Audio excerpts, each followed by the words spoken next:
Hi y'all, this is Emily again, one of your City Wellness personal trainers. And in today's video, we're going to go over some exercises and some movements that we can do at our desk to combat tightness and weaknesses that we often experience after sitting for a prolonged amount of time. Okay, so the first thing we're going to do is stand up from our seat. And from here, what we're going to work on is pulling our belly button in, squeezing our quads, squeezing our glutes, really setting our shoulders above the hips, hips below the shoulders, and then you're going to do the opposite. So I'm going to flare out, raise my chin, and then I'm going to go the opposite way again. So if you're familiar with yoga, this should look kind of like a standing cat-cow. I'm going to do a few more, exaggerating our positions. And then again, setting up at neutral. So here at neutral, we're going to keep our pelvis tucked underneath, and we're going to do just the shoulder. So keeping our hips underneath us, not moving that lower spine, that lumbar spine, just moving the thoracic spine. After a few of those, keeping your shoulders back, keeping this nice and strong, nice and stable, you're going to move just the pelvis. Dumping that bucket forward and then pulling back in, so you should feel a lot of work in your trunk and in your pelvic floor, setting that pelvis at neutral.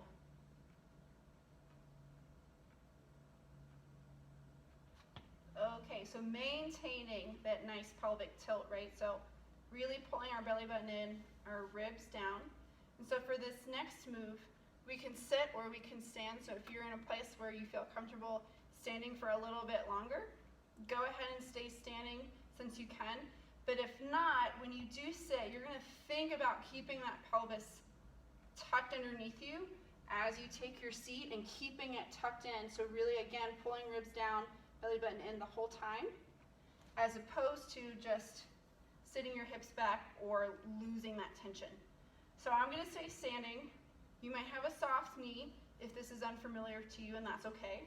And you're going to start palms up, pulling your shoulder blades back as hard as you can. So I'm trying to really squeeze my shoulder blades together, and I'm going to bring my thumbs back. So I'm actually working pretty hard here, keeping my, again, ribs down, squeezing as hard as I can, and I'm going to try and bring my pinky fingers together without letting the shoulder blades separate as best I can. And then I'll pull back, squeeze really, really hard, rotate out. Try not to look down or up. Keep breathing. Squeeze, squeeze, squeeze together. So it doesn't really look like I'm doing a ton of work, but I am. I'm really working my upper back and my shoulder blades, my scapulas. And of course, working on my breath and keeping my core really engaged. And then you'll let loose. We've activated a lot of our upper back. If I have time, I'm going to keep going. I'm going to do a little bit of a stretch here. So again, keeping that lower back active, keeping that belly button tucked underneath.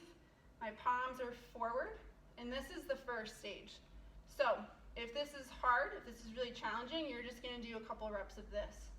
I'm going to try to not lose this tension, and I'm going to reach back as far as I can without letting my shoulders spill forward. I want those shoulders really pulling back and trying not to let that happen, trying not to lose our hips. Keep those hips tucked in. I'm going to reach, reach, reach. 1, 2, 3, 4, 5, and then come back. And then we're going to do that 5 or 6 times or so. If you're not getting too much out of that, what we're going to then do is interlace our fingers. But when they're behind, you're going to try to let the fats, right, the pad of our hands touch. So when I interlace behind, I'm going to interlace, hips tucked underneath, bring the fats of my hands together, And then I'm gonna squeeze and roll my shoulders back. So for some people, this might be really challenging. You might find that your hands really separate. That's not a huge deal, but you wanna just keep working so that the fats of your hands, the pads, are touching. So I'm squeezing my arms, chin is at neutral, keeping my low back engaged, and if I can keep going. Don't forget to breathe. If you find that there's like this huge separation, your hands just really separate, just reset, shake it out, and keep going. And you might stay here, and that's totally okay, because all you're doing is stretching out a little bit at your desk to give yourself some relief. It's not a huge deal wherever you end up.